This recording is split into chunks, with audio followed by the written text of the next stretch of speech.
All right, let's go to the Folsom Lake Honda Hotline. Folsom Lake Honda, your one-stop Honda shop, joined by our friend Frankie C. from SactownSports.com. Frankie, as always, man, thanks for joining us. Let's start with Fox last night.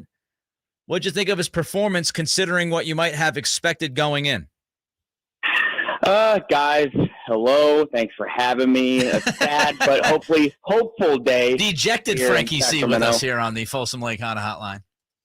Yeah. I can do that. I can wear multiple different hats here. No, I think De'Aaron, out the gate, it was really surprising to see how comfortable he looked and just seeing how unaffected he seemed by that finger. But late in the game, it could have been soreness. We didn't really have a chance to talk to him today at practice.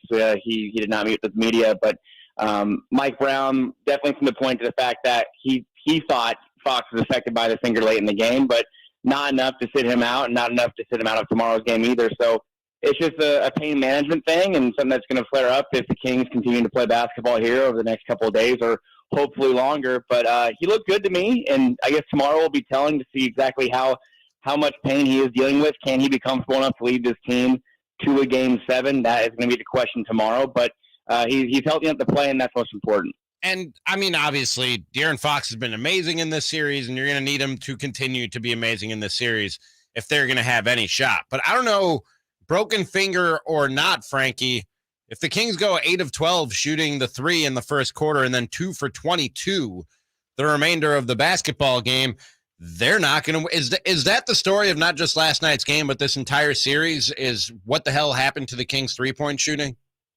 Yeah, I mean, I think it has to be. I think there's a couple things that stick out about this series when it's all said and done. I mean, obviously, the Domantas Sabonis, come on, Looney, that's a conversation to have as well on another day. But the three-point shooting to me is the number one thing. The Kings have been a top 8 three-point shooting team in the league, and they have the guys to get it done. I mean, when you look at what has gone on with Kevin Huerter and Keegan Murray for the first half of the series, but he came on. He came on in Game 4, and then in Game 5, 10 points over the first 3-4 minutes of action. He was really locked in. Mm-hmm. He didn't take one more shot for the rest of the game. And that's something that Mike Brown and the guys are saying they need to do a better job of getting him involved when he's in a rhythm like that. Because when you're at a point like that where nobody else is able to find the bottom of the net from three-point line, you have to find your guy that's going. And they just simply did not find Keegan Murray last night, and that really hurt them, I think. But, yeah, when you look at what's going on with Harrison Barnes and especially Kevin Huerter, that's the main player, I think, at the top of everybody's minds in Kingsland is what's going on with Kevin Huerter. It just hasn't worked out this series. And something that Harrison Barnes said today was he attributed it to shot selection. He thinks that some guys were not taking the right shot in the right frame of mind, I guess. But I think that there's been plenty of open looks that the Kings have missed. And I think there's a stat out there the Kings they lead the NBA postseason and miss open threes. So it's very perplexing to me, but you have to hope Game 6. I think we've been saying for a long time they're due, and they better be due in Game 6 or else they're going to be heading to summer break. Frankie Cartoscelli with us. Frankie, I just want to follow up on that HB thing. Did he include himself in that conversation about guys taking shots that they weren't in the right frame of mind or whatever the case may be? Did he include himself in that conversation? Oh, and shot selection? Yeah, of course. HB, he's a very team-oriented guy, and he's very accountable. And he definitely the question was posed to himself being more aggressive. And you saw it in the third quarter. HB, 0 points, third quarter. He's so useful when he uses his body to get to the rim. He had 9 points, I believe, in the third quarter. I think he hit 7 of 7 free throws. That's what the Kings need. And you have to hope you see more of that in Game 6 because what's going on right now with the Kings, it's just simply not working. I think we're seeing a lot of things that I haven't seen during the regular season. But Domantas Sabonis right now is playing one-on-one in the post more than I've seen him play during his whole career as a King, and that just simply can't happen. So hopefully things like that, like HB being more aggressive and the threes start falling. Hopefully that happens in Game 6, but definitely discouraging so far. Frankie, how do you feel about the officiating so far in this series, and especially the last 2 or 3 games? It's been very hit or miss. I think, honestly, the last couple of games haven't really – I think they've been pretty even. I think earlier in the series where things were kind of – I really, truly think the first 4 games were 2 in Sacramento, 2 in Golden State really favored the home team. But I'm sorry, the first 3. The first 3, 2 in Sacramento for sure, Game 3, I think the Warriors got the benefit of the whistle too. But games 4 and 5, in my opinion, have been pretty even-keeled. And especially last night, I mean, I didn't see too many foul calls where, I think there's always a couple in every single game. And you saw De'Aaron Fox got teed up. He thought he was taking a lot of contact. Of course, he takes a lot of contact every night. Draymond Green, who was going to every official on the floor and pleading his case, no T for some hard contact he took. He did hit the ground very hard on a play, but I don't think it's been as much as a factor as early in the series. I think right now what we're just seeing is the Kings, they're not executing properly. They're making mistakes down the stretch. They're not hitting shots. And I know the refereeing hasn't been perfect, but I can't sit here and say that's a huge factor why the Kings are trailing 3-2 in the series. Frankie Cartoscelli is with us on the Folsom Lake Honda Hotline. Folsom Lake Honda, your one-stop Honda shop. Frankie, how did Kevon Looney and Draymond Green rip out the hearts of the Kings defense last night? They're physical. They're very, very physical. And the word that I've heard so many times and through this playoff series, the word physicality, it's etched into my brain at this point because it's such a huge topic of conversation. The Kings right now, they're just getting out muscled. And Kevon Looney, give him credit. I mean, 2 20-rebound games. He's getting in there to get whatever he wants. The Kings, they need to be able to match that physicality. They haven't yet. Mike Brown's looked for it. And it's what makes me wonder if there could be some changes tomorrow. It wouldn't surprise me. And I know Kings fans from out there might groan, but I mean, I think Chimezie Metu, he might be worth a shot. I mean, he's somebody who did play well against the Warriors in 3 games early in the season. He did rebound at a higher rate. I think he only played 14, 15 minutes per game and averaged around 4 or 5 rebounds per game against the Warriors. So they might need to switch it up and go with that end because Alex Lamb was getting beat on those pick and roll defense schemes. So a little more versatility, a little more quickness, a little more physicality. But the Kings are matching right now. They're getting bullied down low, and that's something they're going to have to look to address this offseason maybe as well, as far as they need on both ends of the floor. They need someone who can be a high-impact rebounder to help Sabonis so he's not carrying the load. And they also need a rim protector because they're getting beat in the paint last night a lot, especially in the second half. They need someone that can protect that rim because right now they just don't have that on the roster. Nick was making the point earlier in the show that maybe some of us were counting the champs out for the count a little too early based on a not impressive regular season, based on what we've gotten used to expecting from the Warriors. Have they been a better basketball team in these 5 games than you thought they still were, Frankie? Yeah, I mean, I think this is, in my opinion, I don't know if anybody else out there expected this as well, but I expected this. I expect the Warriors to flip that switch in the postseason. That's something that you've seen Warriors fans say on social media, something I've heard Warriors media say as well, that they flip a switch in their heads when game 1 of the NBA playoffs begins. That's when their actual season starts. And that being said, the Kings have had opportunities to win these games. This team has been better than they were in the regular season for sure.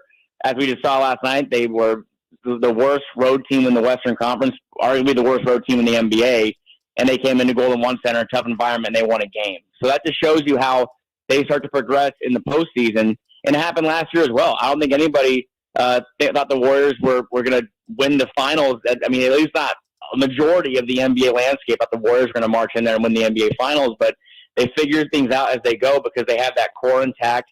They have a winning culture intact. They have a coaching staff that's been there before. They have players that have been there before. They have Hall of Famers. They're able to figure these things out, and that's where experience comes into play. And where a team like the Kings that are young, and I think it was an unfortunate draw that they had to face the Warriors, who are the most experienced team in the playoffs in the first round. But even if the Kings don't win this series, they get to take that and build off it. And I know we're not in the business of moral victories, but it is a very big learning experience for the Kings, and they're seeing right now from the best in the world right now, the Golden State Warriors. Last one from me today, Frankie. I've been saying since the end of Game 4, it's time to start Davion. I continue to say it's time to start Davion. Do you think it's time to start Davion?